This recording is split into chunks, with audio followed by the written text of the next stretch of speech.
BX1 +, l'invité de Fabrice Grosfilet. Notre invité, c'est donc Zoé Genot, députée régionale au Parlement bruxellois, et aussi, et c'est surtout pour ça qu'on l'invite aujourd'hui, chef de groupe au Conseil communal de Saint-Josse pour Écolo. Émir Kir, exclu donc du Parti socialiste. Est-ce que ça réjouit l'opposante numéro 1 d'Émir Kir au niveau local ? Je ne dirais pas que ça me réjouit. Je pense que le Parti socialiste a pris ses responsabilités et a dit, voilà, que ce soit le Vlaams-Belang ou le MHP, un socialiste ne rencontre pas, n'invite pas, ne fait pas des agréables rencontres, comme c'était régulièrement mis sur le site, sur le Facebook de M. Kir, avec l'extrême droite. Et je pense que c'était vraiment important de rappeler que ce soit à Saint-Josse ou ailleurs, les règles sont les mêmes pour tout le monde. Alors le MHP, c'est un parti turc qu'on classe à l'extrême droite, dont des bourgmestres avaient rencontré Émir Kir en Belgique. Ça veut dire que la sanction était pour vous inévitable? Il aurait été à Écolo, au CDH, dans un autre parti, il aurait été sanctionné pareil? Ben oui, je pense que personne n'oserait serrer la main d'un Vlaams-Belang. Eh bien, les mêmes règles s'appliquent en l'occurrence. Même si pour beaucoup de personnes qui appartiennent à la communauté turque, en tout cas qui ont des origines turques, les frontières sont moins floues et l'AKP du président Erdogan ou le MHP, cette formation d'extrême droite, elles peuvent paraître d'un point de vue turc plus fréquentable? Oui, parfois j'entends aussi que la Ligue du Nord en Italie n'est pas totalement d'extrême droite ou que le parti d'extrême droite autrichien n'est pas ceci. Pour moi, le critère, c'est est-ce que le parti joue sur la division, joue sur la haine des minorités. Et à partir du moment où un parti joue sur la haine des minorités, il est pour moi très clairement classé à l'extrême droite. Françoise De Smet du PTB disait vendredi que ce sont finalement les barons du PS, c'est l'expression qu'elle a employée, qui auraient dû aussi être envoyés en commission de vigilance, parce que ce sont ces dirigeants ou anciens dirigeants de la Fédération bruxelloise du Parti socialiste qui ont permis d'avoir des candidats qui exaltaient une forme de nationalisme turc, parce que c'est ça dont on parle, non ? Mais pour moi, ce qui est important, c'est qu'on dise, quelle que soit la commune, quelle que soit la communauté, il faut travailler pour le bien-être de tous. Et que ce soit, je dirais, la fréquentation de partis qui ont des appels de haine, ou que ce soit le clientélisme, il faut y mettre bon ordre. Nous, à Saint-Josse, ce qui nous importe maintenant, c'est qu'il y ait vraiment une prise en compte des gens de Saint-Josse, des services de qualité aux gens de Saint-Josse, et qu'on ne permette pas que certains, parce qu'ils font beaucoup de voix, s'asseyent sur les règles. Ouais. C'est quoi le clientélisme? C'est quoi le communautarisme? Comment est-ce que vous définiriez les deux? Mais donc à Saint-Josse, ce dont on souffre principalement, c'est le clientélisme. C'est quand on engage 416 personnes sans mettre d'annonce sur le site, sans faire de jury, on engage les amis, les copains et autres, et pas forcément les gens les plus qualifiés. C'est ce qui se passe à Saint-Josse, c'est du clientélisme. Quand on ne sait pas pourquoi telle association de jeunes a droit à un subside et telle autre pas, pourquoi tel club de sport a droit à un subside et tel autre pas, parce qu'il n'y a aucune règle qui est appliquée, là on a un véritable problème. Ouais, vous en débattez au conseil communal quand même. Et on en débat au conseil communal, et monsieur Kir dit, c'est moi qui ai gagné les élections, et c'est comme ça que je fais. Et régulièrement, on porte plainte à la tutelle, et régulièrement, la tutelle casse des décisions de Saint-Josse en disant les règles ne sont pas respectées. Et là, pour nous, le plus gros problème, parce que ces règles, elles sont là pour protéger les gens de Saint-Josse, pour que tout le monde, quelle que soit son origine, soit égal. Ouais. Donc ça, c'est le clientélisme. C'est quoi le comportement communautaire qu'on peut reprocher à Émir Kir? Pour moi, le communautarisme, il y a aussi bien du communautarisme entre guillemets belgo-belge que du communautarisme dans d'autres communautés. À partir du moment où on adapte son discours selon l'endroit où on se trouve, on fait du communautarisme. Quand M. Renders va dire dans les salons à Uccle « Je suis contre l'abattage rituel » et qui va dire le contraire dans les cafés de l'avenue de Stalingrad, M. Renders fait du communautarisme. Quand vous distribuez des tracts sur l'abattage rituel et le port du voile en pleine campagne électorale, on en a beaucoup parlé, c'est aussi du communautarisme? Pour moi, ce n'est pas du communautarisme, parce que le tract que je distribue... Parce que c'est écolo et que c'est Zoé Genot? Non, justement, parce que le tract que je distribue est un copier-coller d'un article de la Libre Belgique. C'est-à-dire qu'on dit la même chose à tout le monde à la Libre Belgique que ce qu'on dit sur les marchés à Saint-Josse. Et donc pour moi c'est très important justement de ne pas faire du communautarisme. J'ai défendu notre position sur les génocides malgré que j'habite à Saint-Josse. J'ai défendu le mariage homosexuel sur les trottoirs à Saint-Josse.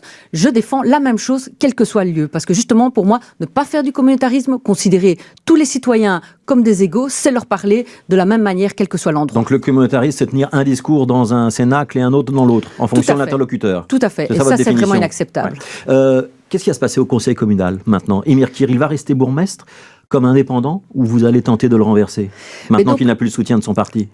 La question est vraiment là, c'est est-ce que les socialistes vont dire ben voilà, on a exclu Monsieur Kir et maintenant les gens de Saint-Josse quelque part, on s'en fiche, il peut continuer à travailler à Saint-Josse et tant pis si il y a seulement la moitié des enfants qui peuvent être accueillis dans les écoles de Saint-Josse et autres, ou est-ce que le Parti socialiste dit aux élus, aux 16 autres élus socialistes qui ont été élus, non, écoutez, il faut que les choses changent à Saint-Josse. Et pour nous, ça va vraiment être ça la question au prochain conseil communal, c'est est-ce qu'on continue de la même manière ou est-ce qu'on essaye de mieux répondre aux besoins des gens de Saint-Josse? Il y a un certain nombre d'élus, pour pas dire la majorité des élus, qui ont déjà dit qu'ils maintenaient leur confiance et leur soutien à Émir Kir.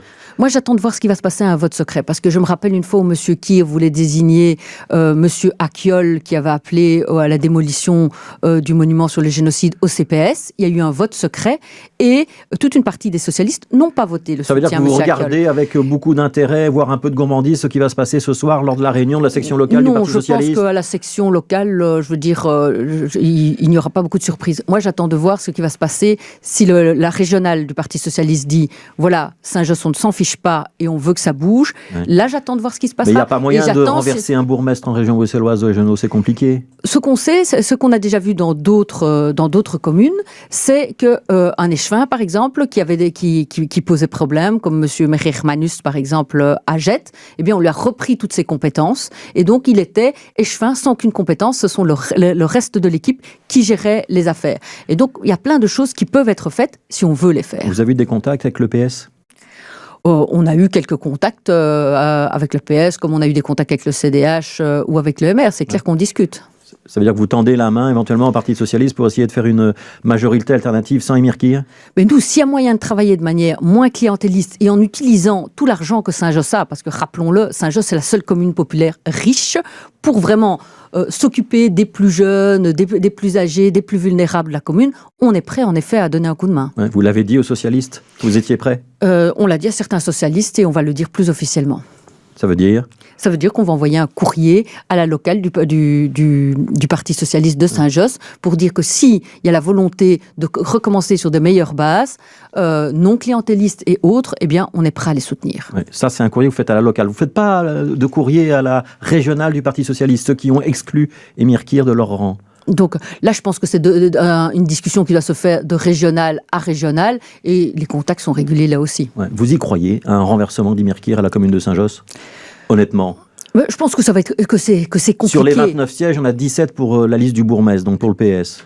Je pense que c'est compliqué, mais je vois par exemple l'échevine SPA qui est elle-même très fragilisée et qui ne sait pas très bien. On est en train de se compter. Qui ne sait pas très bien faire. Donc clairement, on est en train de se compter. Et pour pouvoir, je dirais, mener la commune de Saint-Josse, il faut qu'il y ait 15 élus. S'il n'y a plus 15 élus, il faut construire autre chose. Ouais. Au Parlement régional, il y a déjà un départ. C'est celui d'Emine Oscara. Il y a encore donc 16 députés socialistes contre 15 écolos. Il y aura peut-être d'autres départs, puisque visiblement il y a une onde de choc avec la sanction infligée à Émir Kir. S'il y a d'autres départs, ça modifie le rapport de force.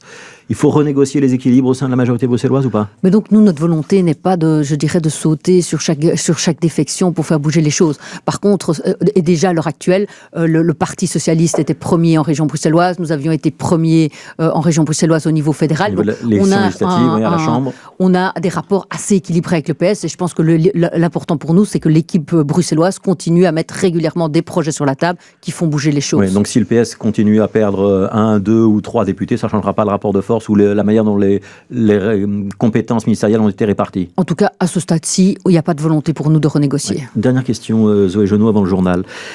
Qu'est-ce que vous répondez aux électeurs de Saint-Josse ou d'ailleurs qui disent si Émir Kir a été sanctionné, c'est d'abord parce qu'il est turc et il y a une forme de racisme dans cette décision et le monde politique qui reste très blanc à Bruxelles, il nous sanctionne en fonction de nos origines et on ne nous comprend pas. Mais très clairement, il y a eu à certains moments plus d'attention. On a vérifié les Facebook de certains avec plus de vigilance et autres. Et donc, on doit traiter tout le monde de la même manière. Mais il faut aussi se rappeler que un monsieur Mayer, un monsieur Moreau, un monsieur Ons ont eux aussi été sanctionnés par le Parti socialiste et ont dû le quitter. Donc, je pense que ce qui est important, c'est de dire on refuse tous les racismes, que ce soit des racismes intracommunautaires comme des racismes extracommunautaires. Et il faut rester vigilant. Quand Émir Kir dit je suis victime de turcophobie, Vous lui répondez quoi ? Écoutez, la première fois qu'il m'a fait ce coup-là, c'était quand je lui montrais qu'il y avait 416 engagements sans procédure. Je pense qu'il a déjà trop utilisé cette ficelle. BX1 +. L'invité de Fabrice Grosfilet. Et pour l'instant, on retrouve Zoé Genot, donc députée bruxelloise et chef de groupe pour Écolo à la commune de Saint-Josse. On va plus parler des Mirkir pendant les 3-4 minutes qui nous restent, si vous le voulez bien. Je voudrais qu'on parle un instant d'abord les trains de nuit qui reviennent à Bruxelles. Pour une écolo, c'est une bonne nouvelle. C'est une super nouvelle pour les gens qui veulent aller un peu plus loin que dans les pays voisins pour passer leurs vacances. Ils peuvent se le permettre sans devoir prendre trop de temps en train. Donc c'est vraiment une excellente nouvelle. Donc escapade à Vienne, bientôt prévue pour Zoé Genot ou pas encore ? En tout cas, c'est clairement dans mes envies. Deliveroo, qui donc passe au tribunal du travail, qui est poursuivi. On se demande si les livreurs doivent être déclarés comme des salariés ou pas, et dont le patron annonce dans le journal Le Soir ce matin que s'il est condamné, il risque de réduire fortement la voilure, voire de supprimer largement une grande partie des emplois qu'il a créés. C'est une menace de chantage ? Très clairement. Et pour moi, c'est pas acceptable. C'est pas parce que c'est de la nouvelle économie, de l'économie de plateforme, de l'économie de start-up que les règles doivent être différentes.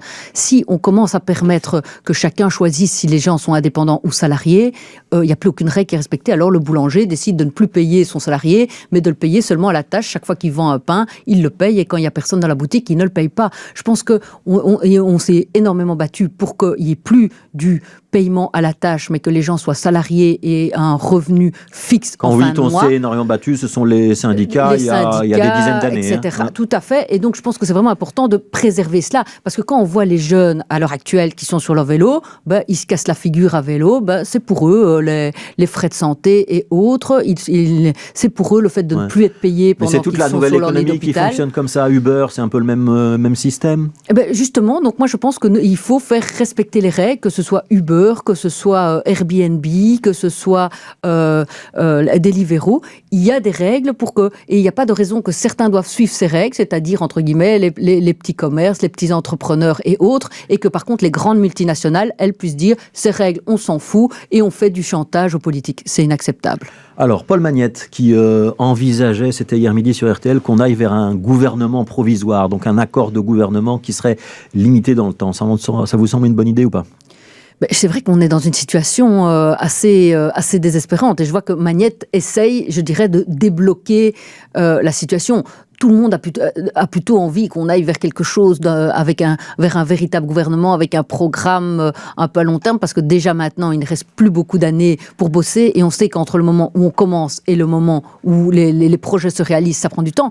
Mais si il faut passer par quelque chose de plus provisoire, d'intermédiaire, donc un gouvernement pour 1 ou 2 ans, Écolo pourrait y participer. On a bien dit, donc nous on a été très clairs sur nos conditions, on peut participer, mais pas à quelque chose qui veut détricoter la Belgique ou qui veut continuer une politique de haine, et donc pas avec la NVA. Oui. Dernière question, Zakia Khattabi, elle renonce à son ambition de juge constitutionnel ou elle la maintient ? Est-ce qu'Écolo la représentera encore une fois devant les sénateurs ou c'est fini ? Nous, c'est clair que d'avoir vu le Vlaams Belang et la NVA danser sur le fait d'avoir refusé Zakia Khattabi, c'était vraiment un moment particulièrement pénible et un signal à envoyer quelque part que ce sont les nationalistes flamands qui peuvent choisir les juges francophones. On trouve ça tout à fait inacceptable. Pourquoi est-ce que c'est si grave ?